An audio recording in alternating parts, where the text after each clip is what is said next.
Bom, vamos começar pela definição de anestésicos locais.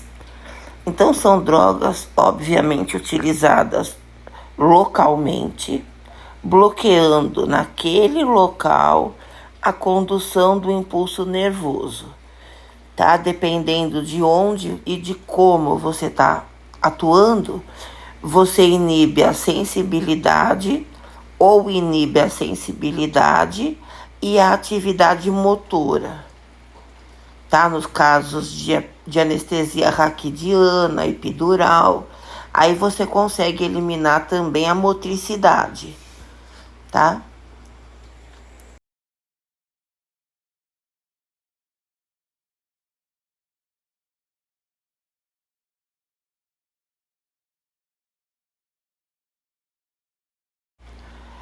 Bom, eles agem localmente, obviamente não são anestésicos gerais. Então o paciente continua totalmente consciente.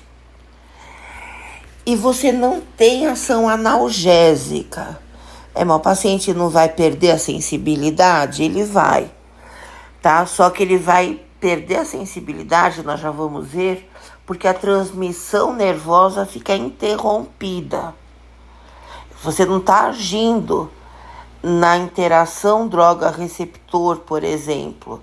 Então, o estímulo doloroso se estabelece, só que ele não consegue ser transmitido, tá? De qualquer maneira, não se sente dor, mas não são drogas analgésicas. Existem muitos casos onde você utiliza um anestésico local, você faz o procedimento, quando termina o efeito do anestésico local, o paciente sente a dor do procedimento.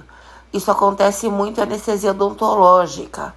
Termina o efeito do anestésico, você sente dolorida a região. Então, se o dentista não prescreve um analgésico para você usar depois, você sente a dor relacionada ao procedimento. Porque o anestésico elimina ali a transmissão no momento. Só que não elimina o início do processo doloroso. A deflagração do estímulo doloroso continua. O que não continua é a transmissão. Quando que a gente usa? Basicamente em cirurgias.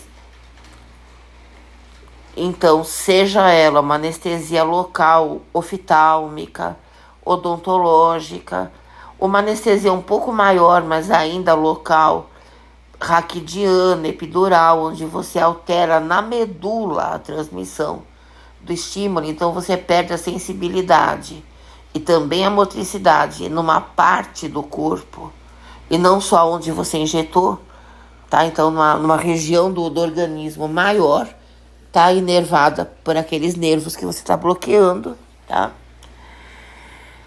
Mas, de qualquer maneira, você vai utilizar em cirurgias, mas você tem que usar associado um analgésico, porque essas drogas não são analgésicas, tá? O anestésico geral também não é, exceto os opioides, que têm efeito anestésico geral.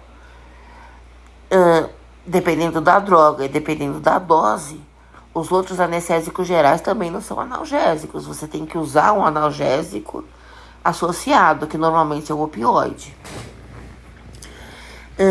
Para que mais a gente consegue usar anestésico local? Em dor severa e prolongada, você consegue fazer um bloqueio local de um ramal nervoso para você reduzir dor crônica. Tá? Mas isso não é feito o tempo todo e não é feito cronicamente, tá? Você faz para conseguir um tempo de alívio de dor, tá? E experimentalmente é óbvio, tá? Todas as drogas a gente consegue utilizar em farmacologia experimental, tanto anestésico local quanto geral.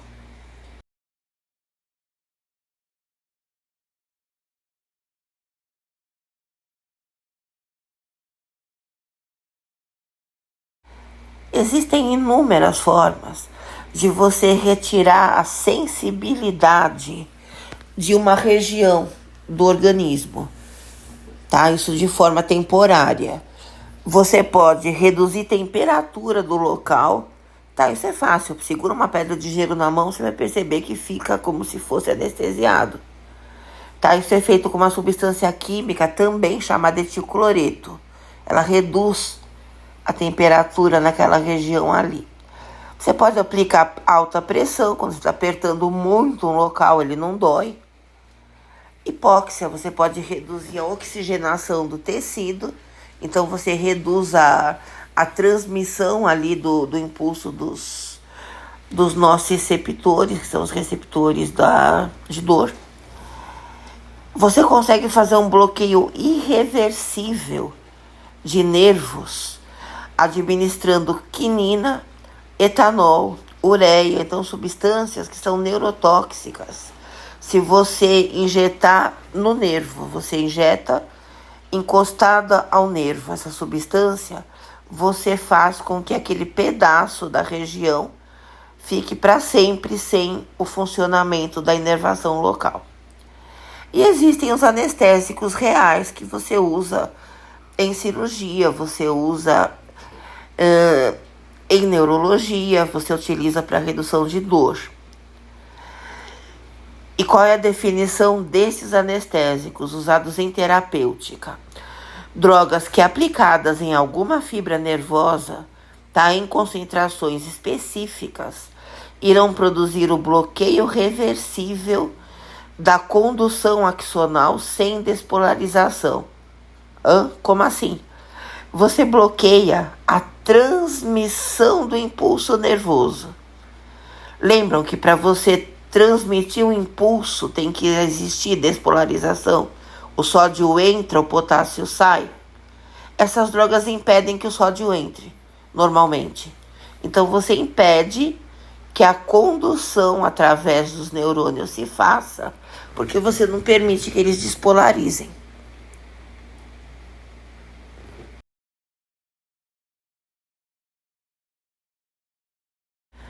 Então, as coisas importantes. Primeiro, que ele é reversível. Segundo, que você não tem alteração de consciência, nunca. Tá? Nenhum anestésico local vai te gerar alteração de consciência. E todos eles são reversíveis. Acabou a metabolização, acabou a excreção, a sensibilidade retorna. Tá? E o bloqueio é diferencial. Depende da espessura da fibra, de onde está essa fibra, de como é a absorção para chegar até lá e depois a distribuição. Dependendo se há mielina na fibra, se não há. Então você vai ter uma diferença de efeito dependendo do tipo de fibra que você tem. Em geral, as fibras autonômicas, o sistema nervoso autônomo, tá? Ela bloqueia com mais facilidade do que as fibras dolorosas, que bloqueiam com mais facilidade do que as térmicas e táteis, que bloqueiam com mais facilidade que as proprioceptivas e motoras. Então, as fibras que se relacionam com o sistema nervoso autônomo são bloqueadas com mais facilidade do que todas, tá? As dolorosas vêm em seguida, então bloquear a dor é mais fácil do que bloquear o movimento, por exemplo. Tá? Depois das dolorosas vem as térmicas e as táteis. Tá? Então bloquear a dor é mais fácil do que bloquear a sensação térmica e a sensação tátil, tá? Existe aquele adormecimento que a gente chama, por exemplo, na pele, no tecido, tá? Então a dor se elimina antes da sensação térmica e tátil, mas depois do componente autonômico, tá? Sistema nervoso autônomo. E as mais difíceis de serem bloqueadas são as proprioceptivas, aquelas que vão mostrar a posição do corpo, e as motoras, que vão bloquear o movimento.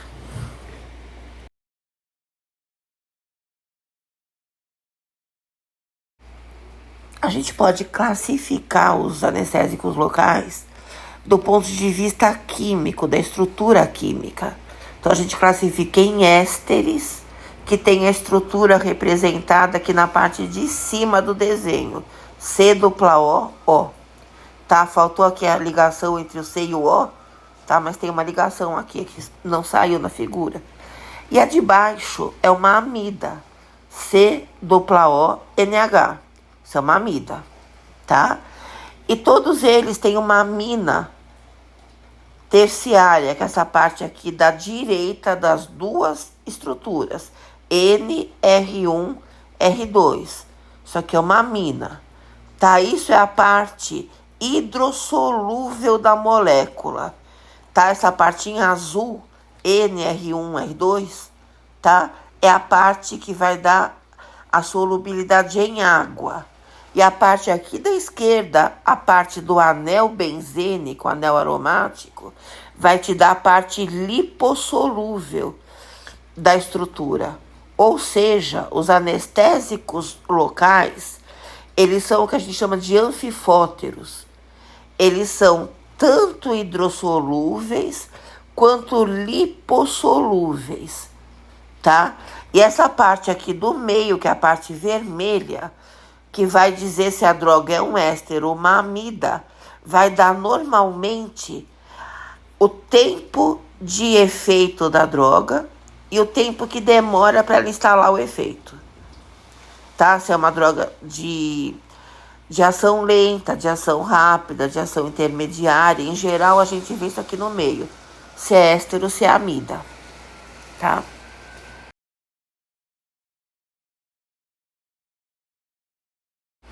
Aqui exemplos das drogas, tem muito mais amidas do que ésteres, tá? Dos ésteres a gente tem a cocaína, que é o protótipo de todas.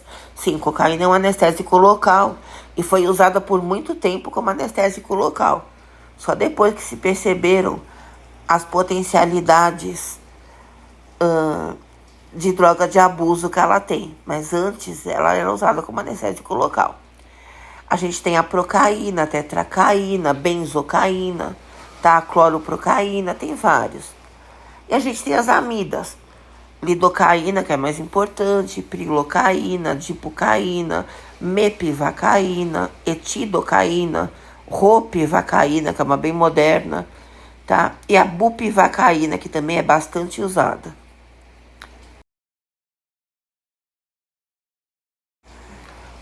Bom, todos os anestésicos locais são bases fracas.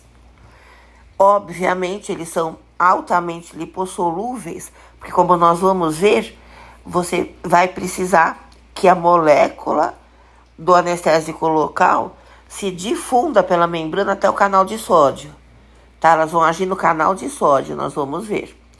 Então tem que ser lipossolúvel ao extremo. Se você usar a base em forma de base, você não consegue fazer com que ela seja estável na solução.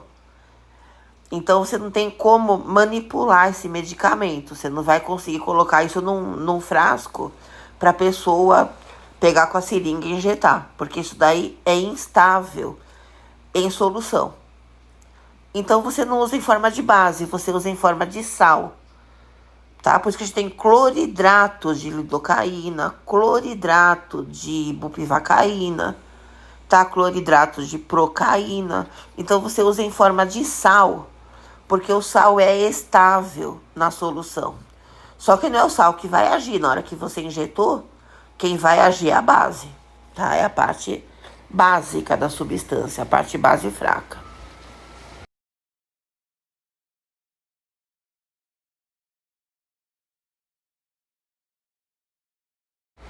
Tá? Por que isso acontece? Porque a forma carregada, a forma catiônica, esse RNH+, ó, é a forma que você usa para fazer o sal, tá? Então, na hora que você coloca na água, você tira o cloridrato, por exemplo, que é o que se mais usa é o cloridrato para fazer o sal, sobra esse pedaço da base, que é um pedaço carregado, que vai estar em equilíbrio na água com a base livre, que é a parte que é lipossolúvel, tá? Se vocês se lembram, tudo que tem carga é mais solúvel em água. E você precisa que ele seja solúvel em óleo, para ser lipossolúvel e caminhar pelas membranas. Então, você precisa da parte vermelha aqui do desenho, a base livre, tá? Então, na solução, você tem um equilíbrio entre a forma com carga e a forma de base livre, tá? Para você estabilizar na solução, você tem que ter a forma catiônica, você tem que fazer um sal. Mas na hora que você injeta para fazer o efeito, você precisa ter mais base livre, tá? Bom, como a gente já viu, o mecanismo de ação dos anestésicos locais, ele é baseado no bloqueio do canal de sódio, tá? Então, o que que vai acontecer? O que a gente tem nesse desenho? As bolinhas pretas são os anestésicos locais, tá? São moléculas do anestésico. Esse tubo que vocês estão vendo aqui não é um tubo, tá? Isso daqui é o neurônio, é a parte do axônio, tá? Aquela parte comprida do neurônio. E os buracos são canais de sódio. Então, o que que vai acontecer? A droga, ela vai ser distribuída, você vai administrar, ela vai chegar aqui até a vizinhança desse neurônio, tá? Aqui, ela tem que estar numa forma solúvel em gordura, porque ela tem que entrar no neurônio, ela tem que atravessar a membrana do neurônio e entrar. Ó, as bolinhas se acumulam aqui dentro do neurônio, tá? Fora do neurônio, elas fazem pouco efeito. Tem até algumas, não é importante. Elas têm que entrar no neurônio. Depois que elas entraram, tá? As moléculas do anestésico, elas vão ter que atuar no canal de sódio. Como que elas fazem? Pelo lado de dentro, tá? Então elas vão atuar no canal pelo lado de dentro da membrana. Num primeiro momento, elas vão desarranjar as paredes do canal. Então vão deformar esse canal. E num segundo momento, elas vão entrar no canal e vão fechá-lo completamente, ó. Esses buraquinhos, esses espaços que você tem, tá? Com bolinhas colocadas por cima deles, ó. Aqui bem do lado direito do desenho. O último canal, ele não tá cheio de bolinhas? Então, isso daí é a droga, tá? Então, a droga vai se colocar no canal e fechá-lo. Então, no primeiro momento, desorganiza o canal deforma, já não vai conseguir servir muito para o cálcio entrar. E no segundo momento, a droga bloqueia completamente esse canal, fechando, tá? Fisicamente. Então, é como uma rolha. Vai fechar o canal, o sódio não entra mais, tá? Então, a droga entra no neurônio e para isso ela tem que estar lipossolúvel para passar a membrana. Só que para ela agir no canal, dentro do neurônio, ela tem que ficar na forma solúvel em água. Tá? E ela fica, porque o pH aqui dentro do neurônio, ele é ácido. Ele é ácido não, ele é menor do que fora, ele é mais ácido do que fora. Então a droga é básica, ela é uma base forte. Dentro do neurônio, como o pH é mais baixo, ele é tá mais para o lado ácido, ela vai ficar mais na forma solúvel em água. E nessa forma, ela vai atuar no canal.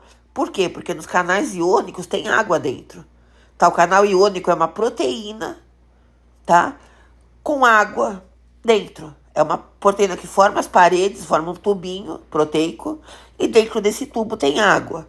Então, para a substância agir no canal, ela tem que ser solúvel em água. Tá? Então, fora do neurônio, ela tem que estar solúvel em gordura. Dentro, ela tem que estar solúvel em água. Isso acontece pela diferença do pH. Tá? Porque fora o pH tá mais alto, então a substância é básica, ela tende a ficar mais na forma molecular, na forma solúvel em gordura. Dentro do neurônio, como o pH é mais ácido, tá? É mais baixo do que fora, ela tende a ficar mais na forma hidrossolúvel, tá?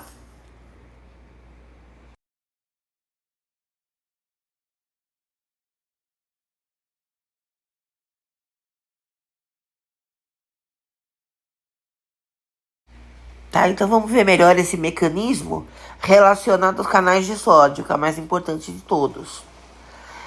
Então, em primeiro lugar, a droga tem que entrar no neurônio. Tudo que vai acontecer, acontece pelo lado de dentro da membrana, o que acontece no canal. Tá? Então, por isso que a droga tem que ser altamente lipossolúvel. Ela vai atravessar a membrana do neurônio e vai entrar no neurônio. Pelo lado de dentro, ela vai se ionizar, porque o pH dentro do neurônio é diferente dele fora. Então, ela ioniza, tá? Por que que é importante ela ionizar? Porque no canal de sódio, como em qualquer canal iônico, tem água dentro. Então, para a substância entrar no canal, ela tem que ser solúvel em água. Tá? Então, de novo, do começo. Para o anestésico local penetrar no neurônio, ele tem que estar na forma lipossolúvel, tá? Que é aquela forma de base, que não tem carga. Entrou, caiu no citosol, no citoplasma do neurônio, o pH ali é diferente, tá? Do pH fora do neurônio. Então, fora do neurônio, predomina a parte lipossolúvel do anestésico, tá?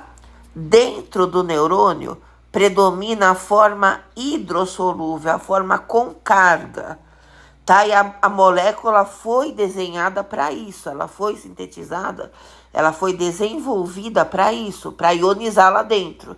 Por que que ela tem que ionizar lá dentro? Porque ela precisa atuar dentro do canal de sódio. E dentro do canal de sódio tem água. Então, ela tem que estar solúvel em água. Solúvel em água, ela entra no canal de sódio e desarranja esse canal. Tá? Então, ela altera, tá? A conformação da proteína que forma o canal de sódio. E, num segundo momento, ela já entra no canal e bloqueia totalmente ele. Então, num primeiro momento, tá? Ela entra no canal, ela começa a entrar no canal e altera a forma dele, tá? O canal é uma proteína. Então, ela vai também interagir com a forma solúvel em água. Então, o anestésico tá na forma hidrossolúvel, ele vai até o canal de sódio, começa a se dissolver na água. Nesse primeiro momento, ele vai alterar a conformação da proteína, alterando a parede do canal, tá? Então, esse canal começa a ficar imprestável como canal. E num segundo momento, ele vai entrar totalmente no canal e vai bloquear totalmente o canal, impedindo que o sódio, de todas as maneiras, entre dentro da célula. Então, você bloqueia o canal completamente, o canal de sódio, o sódio não entra e você deixa de ter a despolarização do neurônio.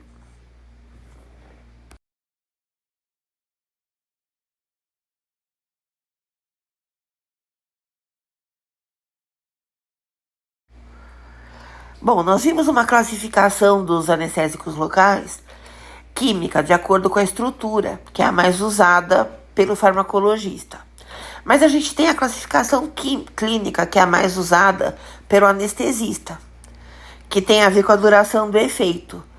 Então, eles dividem em drogas de ação curta, aqui a gente tem a procaína e a clorprocaína, intermediária, a lidocaína, mepivacaína, a prilocaína, e ação longa, tetracaína, ropivacaína, bupivacaína e etidocaína. Então, dependendo do procedimento, tá? Da duração do procedimento cirúrgico, você vai escolher uma droga de ação curta, intermediária ou longa.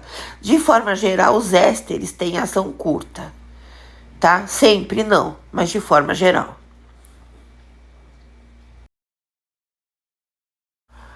Bom, em relação à potência, a gente tem a potência intrínseca de cada anestésico, que é dada pela concentração anestésica mínima, tá? O que é isso? É a menor concentração de droga capaz de provocar o efeito anestésico, tá? Isso é medido pelo bloqueio da condução, tá? Numa fibra por um determinado período de tempo. Isso foi medido para cada droga, isso existe para cada uma, tá? Como a concentração alveolar mínima existe para o anestésico geral inalatório.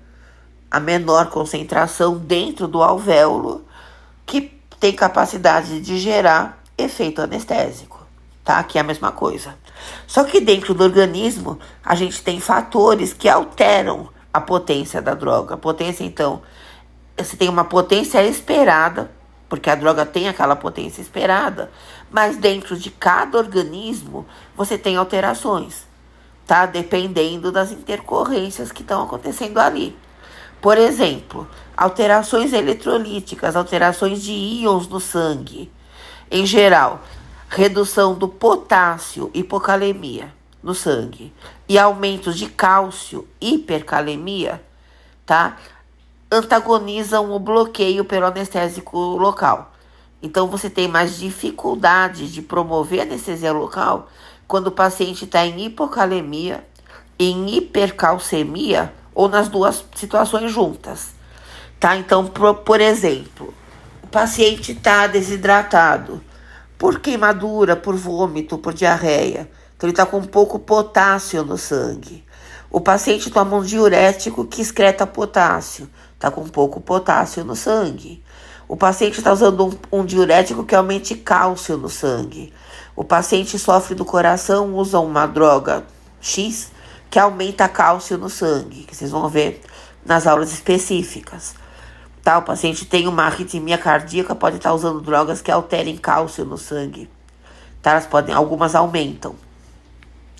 O paciente tem osteoporose. Ele pode estar usando uma droga que aumente cálcio no sangue, ou um suplemento que aumente a calcemia, aumente o cálcio no sangue. Tá? O paciente tem algum comprometimento muscular. Ele pode estar usando suplementos que aumentem o cálcio no sangue. Tudo isso vai impedir ou vai dificultar o efeito do anestésico local.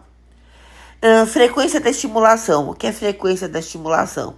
É quantas vezes você administra o anestésico na unidade de tempo. Então, muitas vezes, em vez de você administrar todo ele de uma vez, você faz várias injeções subsequentes. Você vai dando uma injeção em seguida da outra para você aumentar a frequência do estímulo. Isso te faz com que o anestésico aumente o acesso dele ao canal. Tá? Então, cada vez que você estimula o canal iônico, o canal vai abrir. Cada vez que ele abre, mais anestésico entra dentro do canal. E o pH do meio? Tá? Como a droga é uma base fraca, todo anestésico local é uma base fraca. Base em meio ácido fica mais na forma hidrossolúvel. Lembram? Quando o caráter do meio é diferente do caráter da droga, o que a gente tem é a droga mais na forma solúvel em água. Tá? E você, para a droga entrar no neurônio, você tem que tê-la na forma lipossolúvel.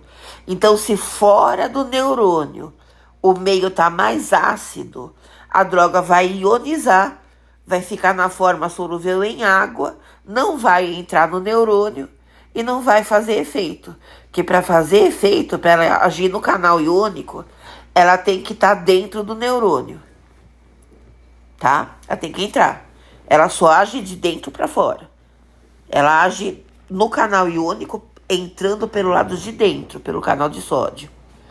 Tá? Então, por isso que quando o paciente tem uma infecção local, o anestésico local não vai conseguir bloquear. Tá? Então, se você está com um abscesso na gengiva, por exemplo, o dentista não vai conseguir tratar aquele canal, não vai conseguir extrair aquele dente, porque o anestésico não vai pegar. Tá? Por quê? Porque para ele fazer efeito, ele tem que entrar no neurônio. Para entrar no neurônio, ele tem que estar na forma solúvel em gordura. E como o pH no tecido infectado, tá? Ou no tecido inflamado, mesmo que não tenha infecção, o pH é menor, o tecido ali, ele fica no meio mais ácido. A droga, como é básica, ela é uma base fraca, ela fica na forma solúvel em água e não entra no neurônio. Bom, em termos de toxicidade, se a gente conseguisse garantir que o anestésico local ficasse no local, obviamente a gente não teria absorção dele, nem distribuição, ele não cairia no sangue, tá? Para atuar no corpo todo, porque o anestésico local você não injeta no sangue, nem no músculo, você vai injetar só no local onde você quer bloqueio. Então, o que você quer ali é que não exista a absorção. Você não quer que a droga caia no sangue. Por isso que muitas vezes você usa junto com vasoconstritor, tá? Que vai contrair o vaso sanguíneo, impedindo ou dificultando a entrada do anestésico no vaso, que o vaso vai estar tão contraído, tá? Que não vai ter espaço para ele entrar. Então, normalmente você usa com vasoconstritor, tá? Anestesia odontológica. Se vocês já tomaram, vocês devem ter percebido que quando o dentista injeta, você sente uma taquicardia. Isso é porque tem adrenalina junto. Paciente que não pode de jeito nenhum usar vasoconstritor, porque é um cardiopata extremo, tá? Um hipertenso não controlado, por exemplo, ele vai usar sem vasoconstritor. Então, normalmente o dentista pergunta se você sofre do coração, tá? Se você tem pressão alta, para ele decidir se ele vai usar com vasoconstritor ou sem. Tá? Não só o dentista, mas o dentista é mais fácil de vocês identificarem, porque ele vai ter te perguntado. Tá? Numa cirurgia grande, o anestesista vai estar sabendo disso também. Só que ele não vai perguntar pro paciente, ele vai ter todos os exames ali e ele vai decidir o que ele vai usar. Tá? Caso você tenha uma absorção, se o procedimento foi feito com uma técnica correta, na dose correta, essa parte que é absorvida tem que ser bem desprezível. Você não vê um efeito importante, tá? E tendo a tetracaína é a que tem mais efeito adverso quando ela é absorvida. Tá? Só que a absorção que existe num procedimento bem feito é desprezível. E se o procedimento foi mal feito, ou se a pessoa errou, injetou dentro do vaso, por exemplo, lesou o vaso e acabou absorvendo ali. Então, em vez da pessoa injetar o anestésico ao redor do nervo, só ali no conjuntivo, a pessoa injetou um pouco dentro do vaso. O que vai acontecer? Então, vamos ver.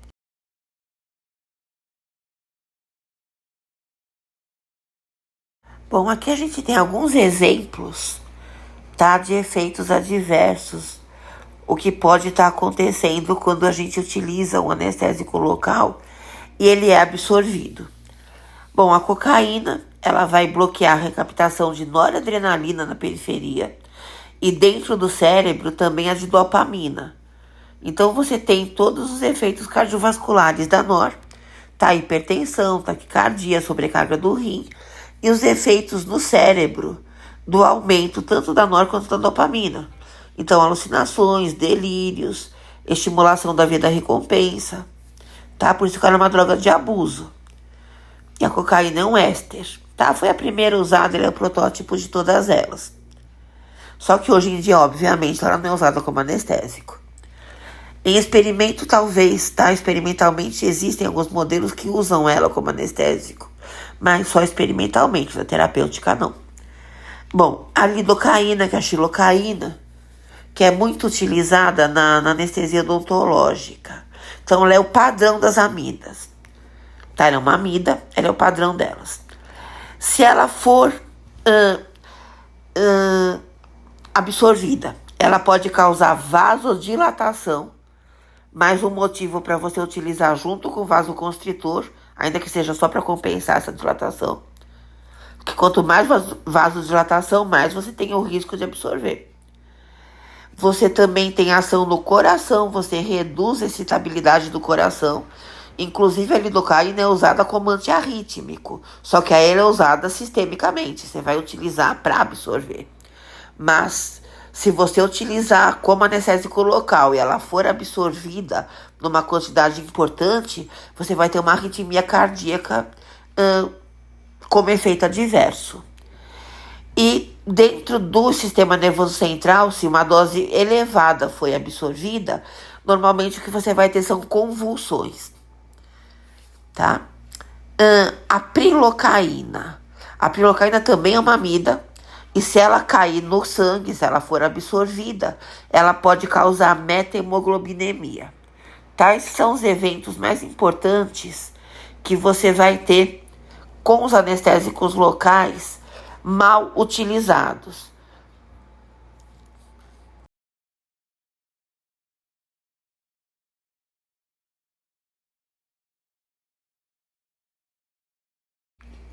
Bom, aqui mais alguns. A mepivacaína é uma droga de longa duração, é uma amida. A amilocaína é um éster. A benzocaína é uma droga insolúvel em água. Você tem que usar ela num veículo que não seja polar, que não seja aquoso, tá? Alguma coisa do tipo solvente orgânico. A bupivacaína, ela é de longa duração, tá? Ela não só demora mais para perder o efeito, como ela demora também para instalar o efeito, tá? Ela é droga de escolha, hoje em dia, na epidural, ou peridural, mesma coisa, tá? E também na hack um pouco menos, tá? Hoje em dia o pessoal tá usando mais ropivacaína do que a bup, mas a bup ainda é bastante usada, tanto em hack quanto em epidural. E a ropivacaína é uma droga nova, tá? É um derivado da bup. E ela é menos potente, tá? Mas por ser menos potente, ela é menos cardiotóxica. E a bupivacaína tem esse problema, ela tem uma ação direta na fibra muscular cardíaca. Então ela é cardiotóxica. A ropivacaína não é. Tá? Ela é um pouco, mas é quase desprezível. Tá? E ela faz um bloqueio motor interessante. O que é interessante para você fazer epidural ou raquidiana, tá? Então ela é mais usada. A bup e a ROP são bastante usadas em anestesia espinhal, tá? Então epidural ou peridural, mesma coisa. Raquidiana, bloqueios regionais na medula, bloqueios então medulares regionais, tá? Para você bloquear apenas parte da sensibilidade numa parte do corpo, tá? Peridural e epidural, você reduz mobilidade nas pernas, sensibilidade nas pernas, e na RAC isso sobe até o abdômen, mais ou menos, tá? Aqui na altura do quadril. A epidural é mais ou menos da virilha para baixo, tá? E as anestesias regionais depende do que você quer paralisar, tá? E do que você quer diminuir, de onde você quer tirar a sensibilidade. Quando você quer bloqueio motor, a ropivacaína é a melhor. Então, cirurgia ortopédica, por exemplo, que você faz com anestesia local, a ropivacaína é melhor. Bom, como nós vimos, tá? Vocês têm drogas com os mais variados tempos de efeito, tanto tempo de latência para iniciar, quanto duração. Em termos de início, o início, obviamente, tem que ser o mais rápido possível. Você vai usar para fazer um procedimento. Então, você tem que começar com rapidez, tá? E, óbvio, depende da lipossolubilidade. Quanto mais rápido a droga entrar no neurônio, mais rapidamente ela vai começar a fazer efeito. E para entrar no neurônio tem que passar pela membrana, e para isso a droga tem que ser lipossolúvel. Em termos de duração, a duração tem que ser adequada ao tempo do procedimento, tá? E o anestesista ou o dentista escolhe a droga, tá? Escolhem a droga, ou o veterinário, seja lá quem for, tá? Em relação ao tempo esperado do procedimento que ele vai fazer, tá? Essa duração depende de alguns fatores. Ligação à proteína, que não proteínas plasmáticas, como a gente está acostumado a ver. Ligação proteica dentro do neurônio, tá? As proteínas que fazem parte ali do citoplasma. Quanto mais você liga em outras proteínas que não o canal iônico, menos droga você tem para agir no canal, tá? Rapidez da inativação, então a metabolização dela. E se você associou ou não com vasoconstritor, tá? Se você associou, o efeito começa mais rapidamente, tá? E demora mais para terminar, porque para você tirar a droga dali, você precisa que o sangue passe por ali para carregar, para ser metabolizada.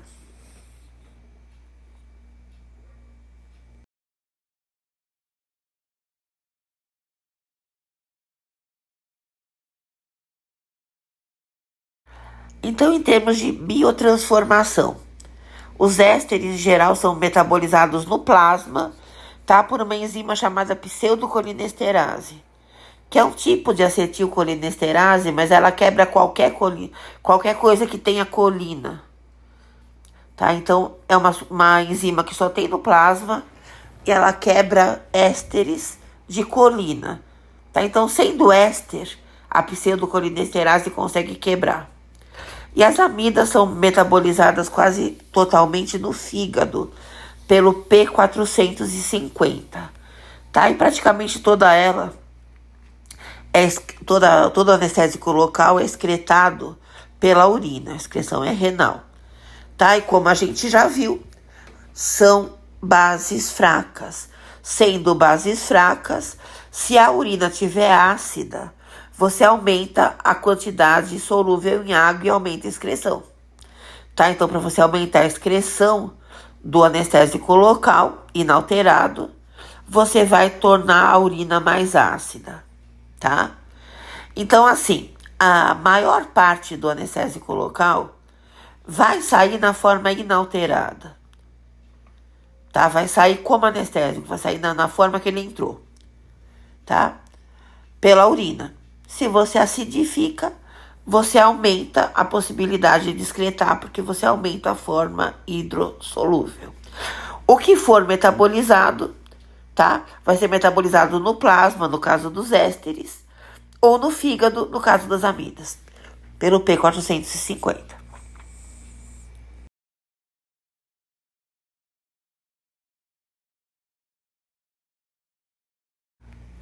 Tá? Então, como nós já vimos, o vasoconstritor serve para você não deixar o anestésico cair no vaso. Quanto mais você contrai o vaso, menos droga vai entrar no vaso. Então, você impede que ele seja absorvido, tá? Não sendo absorvido, ele não vai distribuir no resto do corpo e não vai ter os efeitos adversos, tá? Ao mesmo tempo, você vai aumentar a permanência dele no local onde você injetou, aumentando o tempo de efeito. Quando você está usando um anestésico local associado ao vasoconstritor, o efeito do vasoconstritor vai ser compensado, vai ser reduzido quando o teu anestésico local é vasodilatador. Alguns são mais vasodilatadores do que outros, tá? Os de ação longa normalmente são mais vasodilatadores, eles dilatam por si o vaso. Então, o efeito do vasoconstritor aí vai ser reduzido, tá? Quando a droga é menos vasodilatadora, o efeito do vasoconstritor é maior. Isso acontece normalmente quando você tem agentes de drogas de duração curta e de duração intermediária, tá?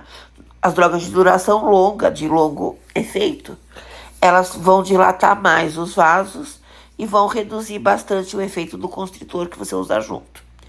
E você tem um efeito no alfa-2 adrenérgico, que é um receptor pré-sináptico, diminuindo a liberação da substância P. Então, o vasoconstritor, em geral, é um adrenérgico, tá? A própria adrenalina normalmente é usada.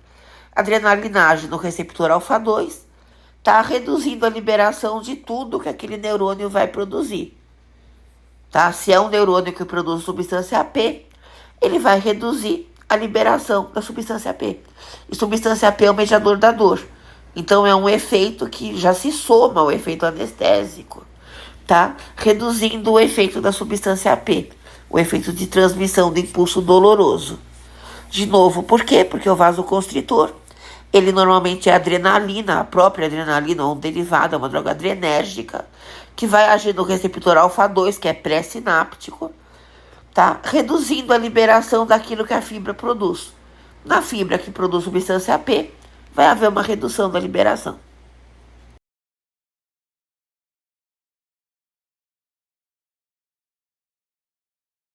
Tá? Então, resumindo os efeitos adversos.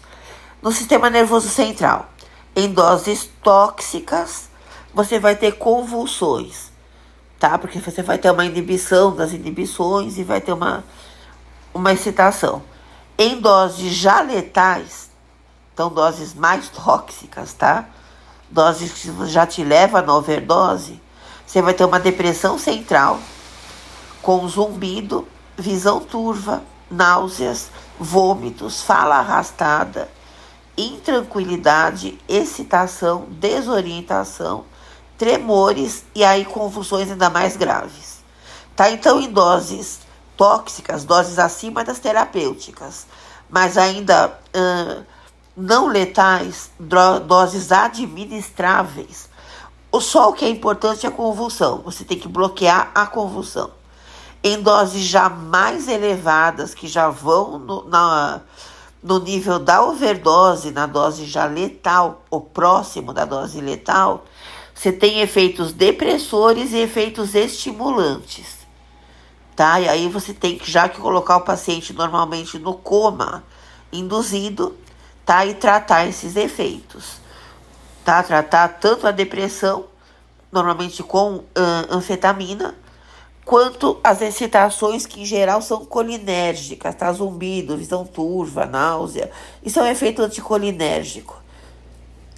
Tá? Então você tem que usar alguma coisa que aumente a acetilcolina, mas as náuseas e os vômitos vêm do excesso colinérgico, então ao mesmo tempo você tem que bloquear receptores. Tá? Então assim, é complicado. Tá? É comum acontecer? Não. Não, é muito raro, tá? Um anestesista que vai fazer uma raque ou uma epidural e jogue tanto anestésico local no vaso o suficiente para chegar a esse estado, ou ele não sabe o que ele está fazendo mesmo, ou ele está sob o efeito de alguma droga psicoativa, ele está fora da casinha, ou ele é um serial killer e ele mata os pacientes dele. Porque do contrário, isso é raríssimo, tá?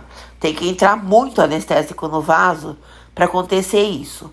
Agora, aquelas convulsões da dose elevada, mas não letal, ou não próxima da letal, isso já é mais comum, tá? Então é interessante se a droga for de, por exemplo, uma droga de tempo mais rápido, mais lento de ação, que fique mais tempo agindo. Uma droga usada num campo maior, por exemplo, uma hack. Pode ser interessante que se faça um anticonvulsivante preventivo. No coração, você tem a depressão do nódulo sinatrial, que é o nosso marcapasso, tá? Então você vai ter uma bradicardia, uma redução, tá? da frequência cardíaca, uma redução da excitabilidade e da condução, porque tudo isso depende de sódio. Tá? E arritmias cardíacas que também, as arritmias que dependem da alteração do sódio. Você vai ter menos sódio entrando na fibra cardíaca e nos neurônios que inervam essa fibra. Tá? Na cocaína, esses efeitos eles são muito sobrepujados, eles são muito dificultados pelo efeito adrenérgico direto da cocaína, porque a cocaína aumenta a noradrenalina num tal nível, tá? Que compensa todos esses efeitos de redução de ritmo cardíaco e de vasodilatação, tá? Com efeitos adrenérgicos. Então, na cocaína, você tem taquicardia e você tem vasoconstrição, contração dos vasos, que vão te levar também a uma hipertensão arterial, tá? Porque o efeito aí de aumento de adrenalina e de noradrenalina é muito maior, tá? Agora, os outros anestésicos locais têm efeitos maiores causados pela redução da transmissão mediada por sódio.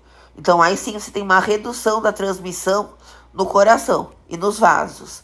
Então, você tem uma redução da frequência, uma dilatação dos vasos, hipotensão, tá? Arritmias cardíacas dependentes de sódio. Bom, e a bupivacaína especificamente, ela tem um efeito próprio, direto, cardiotóxico. Ela é tóxica nas células, nas fibras nervosas do coração, tá? E não pelo mecanismo de ação anestésica, tá? É um efeito próprio dela, um efeito intrínseco. Então, usos dessas drogas. Então, dependendo do tipo de anestesia, você vai escolher a droga, tá? E o tipo de anestesia você escolhe em decorrência do tipo de procedimento. Então, a gente tem anestesia tópica, por exemplo, na mucosa nasal, na mucosa bucal, na mucosa da árvore brônquica, da uretra. Então, quando você quer colocar um catéter, você quer colocar uma sonda, ou passar um tubo, tá? Então, você utiliza anestesia tópica. Em geral, é um aerossol que você passa, você não injeta.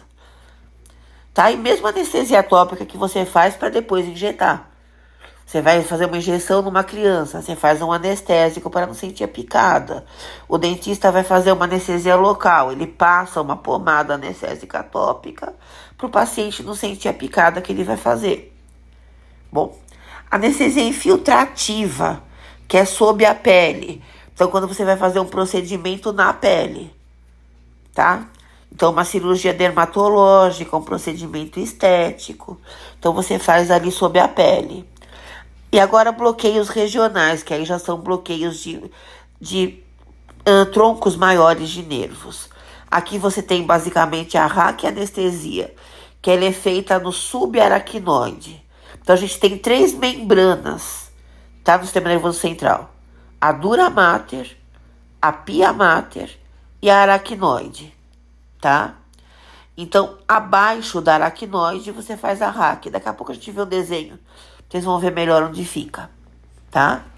Então, você vai agir nas raízes nervosas medulares, então na medula, e nos gânglios medulares, tá? O que é um gânglio? O gânglio reúne os corpos celulares, tá? Então, é uma anestesia que pega regiões maiores de inervação, tá? Anestesia epidural ou peridural. Ela é feita no epidural. O que é epi? Acima. Dural, dura mater. Ela é feita acima da dura mater. Ela não entra, tá? Ela vai ficar restrita à parte de fora da dura mater. E a caudal, ela é feita logo acima do coccyx, tá? Lá no sacro, que chama de hiato sacral. Tá? Isso normalmente é feito quando você quer uma anestesia, tá? Na parte inferior do corpo, mas não pegando, por exemplo, quadril, não pegando, por exemplo, vísceras aqui do gênito urinário. Tá? Normalmente você faz isso para procedimentos na coluna e na parte sacral, na parte de baixo, tá? Na parte da bunda, digamos assim. Tá? No coccyx da coluna. Tá? Então, vamos ver, ó. Aqui a agulha entrando no epidural. Então, anestesia epidural ou peridural. Vejam os vasos, tá? Tem que tomar cuidado para não entrar nele. Aqui esse cinza, olha, bem abaixo do espaço epidural é a dura mater. Embaixo da dura, esse marrom, é o aracnoide, tá? Abaixo do aracnoide, onde você tem o líquor, o fluido cérebro-espinhal, que é o espaço subaracnoide. Aqui você faz a raque. Então, a raquidiana ultrapassa a dura, tá? Ultrapassa a aracnoide e é colocada aqui, olha, abaixo da aracnoide, onde você tem o líquor, tá? E abaixo da aracnoide você tem a pia mater. Aqui você não faz nada, tá? E aqui a medula. Ah, então eu não coloco anestésico na medula? Não, óbvio que não. Você vai fazer a anestesia nas camadas que envolvem a medula. Você não vai botar a agulha dentro da medula, tá? E aqui a gente tem, olha, um outro desenho. Tá mostrando de novo onde você tá fazendo a peridural, tá? Que é essa daqui de cima de tudo, tá? A espinhal, que é a raque aqui de baixo, o 2B. 2A no desenho é a peridural, o 2B, a raque. O 2C é a sacral, ó. Ela é embaixo de tudo, tá? Ela é feita ali no ramo sacral do nervo, tá? Bom, anestesia odontológica, acho que todo mundo conhece, já usaram. Você faz a anestesia no local onde passam os principais nervos que inervam o local onde você vai fazer o procedimento. Tá? Esse branquinho, olha, que aparece na figura, tá? Ele é o anestésico cutâneo, o anestésico local utilizado de forma tópica para que o paciente não sinta a picada que ele vai sofrer. E a anestesia ocular, que ela é feita, olha, o bloqueio ele é realizado na inervação, tá? Que está inervando a musculatura abaixo do globo ocular. A agulha é colocada logo abaixo do globo ocular, tá? Abaixo também da musculatura que está segurando esse globo e está movimentando ele, tá? Então, abaixo da musculatura do globo ocular, você faz a anestesia. Tanto aqui na parte de baixo do globo, onde está a figura, quanto acima. Para você fazer cirurgias oculares, oftálmicas. Tá? Isso dói? Não. Mas assim, se o paciente enxergar a criatura aproximando do olho dele com uma agulha, ele pode sofrer. Então, é interessante que aí ele esteja, pelo menos, tá, sob o efeito, não de um anestésico geral, mas de um opioide, de algum indutor de sono, tá? Que ele não veja isso acontecendo.